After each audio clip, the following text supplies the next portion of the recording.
Thank you అమ్మ, మీ అభిమానానికి కృతజ్ఞతలు. కాకపోతే ఇంత పెద్ద పెద్ద దండలు ఖర్చు పెట్టి మీరు చేయొద్దు.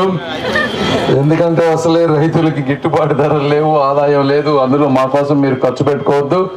మీ కళ్ళల్లో, మీ నోట్లో మీరు నవ్వే నవ్వులో మీ అభిమానం మాకు అర్థమవుతుంది. ఇలాంటివి చేయాల్సిన అవసరం లేదు, ఎప్పుడు గుర్తుపెట్టుకోండి. ఒకటి. రెండోది, ఈ ప్రాంతంలో శ్రీనివాస్ గారు మీరు జాయిన్ అయినందుకు చాలా కృతజ్ఞతలు. ఎందుకంటే ఈ రోజున జగన్మోహన్ రెడ్డి జనరల్గా అయితే ఎక్కడైనా రాష్ట్రాల్లో కానీ ఏదైనా బలమైన రాజకీయ పార్టీలు ఉండాలి. ఉన్నప్పుడు ఏమవుతుందంటే ఒక పోటీ తత్వం ఉంటుంది. మనం సిమెంట్ రోడ్లు వేస్తే వాళ్ళు డ్రైనేజీలు కట్టాలి, వాళ్ళు నీళ్లు ఇవ్వాలి. మనం స్కూల్స్ కడితే వాళ్ళు హాస్పిటల్స్ కట్టాలి. ఇట్లా పోటీగా ఉంటే రాజకీయ పార్టీలు ఎప్పుడు బాగుంటాయి. కానీ జగన్మోహన్ రెడ్డి గారు పోటీ, అసలు రాజకీయ పార్టీయే ఉండకూడదు వేరేదనే విధంగా ఒక నిరంకుశత్వ పాలనతో ఈరోజు పరిపాలన సాగిస్తా ఉన్నారు. ఇక ఇలా చూపించి, అదిగోమ్మా అలా కష్టపడితే ఇలా వెళ్ళి ఇలా మాట్లాడగలుగుతావు, ప్రపంచం అంతా నీకంటే నిన్ను చూసి గర్వపడే విధంగా నువ్వు తయారవ్వగలిగే ఇన్స్పిరేషన్ ఇస్తా. నంబర్ 1. రెండోది మీ పిల్లవాడికి గంజాయి, అర్థమైందా, మత్తు పదార్థాలు ఈ చుట్టుపక్కల ప్రాంతంలోకి రాకుండా చేస్తాం. మూడోది, మీ పిల్లవాడు కాలేజీ నుంచి బయటకు వచ్చేటప్పటికి నిరాశ నిస్పృహలతో ఉద్యోగం లేకుండా తిరగకుండా ఉండే విధంగా ఉద్యోగం తెచ్చే ప్రయత్నం చేస్తాం. నాలుగోది, మీరు పండించే పంటలకి గిట్టుబాటు ధరలు తీసుకొచ్చి కల్తీ విత్తనాలు, కల్తీ ఎరువులు లేకుండా రైతుకి ఒక ఆత్మాభిమానం పెరిగే విధంగా ముందు రైతులుగా కూడా బతకటం కూడా మంచిది. వాళ్ళకు కూడా సాఫ్ట్వేర్ ఉద్యోగులకు వచ్చేటువంటి గౌరవం ఇచ్చే విధంగా చేయటంలో పాత్ర తీసుకుంటా. నాలుగోది, ఇంకా చెప్పంటావా, చాలా ఉన్నాయి నేను చేయగలిగేది. ఈ గుంటూరు గళం భారతదేశంలో నీతి నిజాయితీగా వినపడే విధంగా చేస్తా. ఆల్రెడీ మొదలు పెట్టా. అది అర్థమైందా? ఇట్లాంటివి చాలా ఉన్నాయి నేను చేయగలిగేవి. లీడర్ సినిమాలో చెప్పినట్టు అసలు ఈ రోజు నీతి నిజాయితీగా ఉండటమే ఒక గొప్ప అద్భుతం సృష్టించినట్టు. కాబట్టి ఏం భయపడద్దమ్మా. మీరు జగన్మోహన్ రెడ్డి గారిని చూసి స్ఫూర్తిగా తీసుకోకుండా పెమ్మసానిని చూసి స్ఫూర్తిగా తీసుకునే విధంగా చరిత్ర ఉండబోతోంది. మీరు భయపడొద్దు.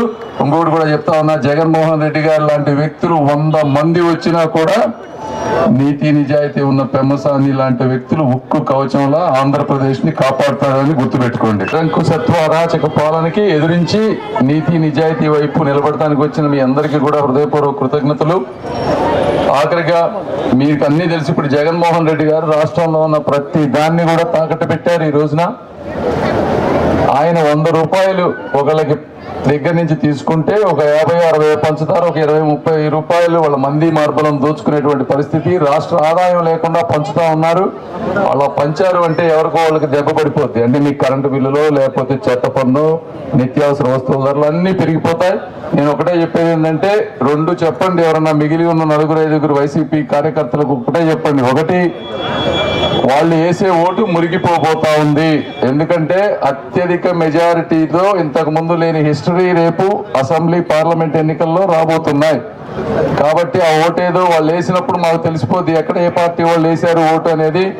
అదేదో గెలిచే పార్టీకి వేసుకుంటే మీకు కూడా మంచి జరుగుద్ది. ఎందుకంటే మాకు ఓటు వేశారు కాబట్టి వాళ్ళకి ఏదో ఒకటి చేయాలన్న కృతజ్ఞత ఉంటుంది మా దగ్గర నుంచి.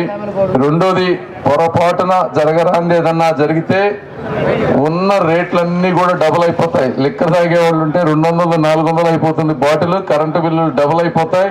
ఎందుకంటే ఈ రాష్ట్రంలో ఏ పరిశ్రమలు లేవు, ఆదాయం లేదు. ఆయన చూపించినా లేకపోతే ఖర్చు పెడుతున్న పథకాలు కంటిన్యూ అవ్వాలంటే ఎవరినో ఒకళ్ళు బాధాలి. అది బాధేదంతా కూడా మనల్నే బాధతారు. అన్ని ఏమీ లేకే ఈరోజు చివరిగా మన ఆస్తుల దగ్గరికి వచ్చారు. ల్యాండ్ గ్రాబింగ్ యాక్ట్ తీసుకొని అన్ని ఇప్పుడు 2025 వరకు వచ్చే ఆదాయాన్ని మందు బాండ్ల రూపంలో మందు తాకట్టు పెట్టారు. సెక్రటేరియట్ తాకట్టు పెట్టారు. కార్పొరేషన్లో ఉన్న ఆస్తులన్నీ తాకట్టు పెట్టారు. ఇంకేమీ లేక ఆఖరిగా మన ఆస్తుల మీదకి వచ్చారు. నాలాంటి వాళ్ళ కంటే ఇక్కడ ఎక్కువ లేవు. ఉన్నా నాకు ఆ 2 పోయినా పర్లేదు. కానీ ఒక ఇల్లు లేదా ఒక ఎకరం ఉన్న మీలాంటి వాళ్ళకి చాలా ఇబ్బంది అవుతుంది. దీన్ని అంటే ఆయన ఒక పద్ధతి ప్రకారం ముందు పాస్పోర్ట్ల మీద బొమ్మ వేసుకుంటా వచ్చాడు. తర్వాత సర్వే రాళ్ళు వేసుకుంటా వచ్చారు. ఎవరు ఏం వ్యతిరేకించలా. ఇక ఫైనల్ గా ఎన్ని అయినాయి కదా, ఇక దీనికి పెట్టాడు. అసలు అసలు మొత్తానికే పెట్టాడు. కాబట్టి ఈ వచ్చే 10 రోజులు ఎవరు రిజిస్ట్రేషన్ చేసుకోవద్దు. ఎందుకంటే వచ్చిన తర్వాత మొదటి సంతకం చంద్రబాబు నాయుడు గారు ఇదే చేస్తారు. ఇట్లాంటి వ్యక్తిని అంటే అసలు 20 రోజుల్లో ఎలక్షన్ ఉందంటేనే ఈ విధంగా ఆలోచించాడంటే రెండోసారి పొరపాటున గెలిస్తే ఇక మీరు అర్థం చేసుకోండి ఎలా ఉంటది అనేది.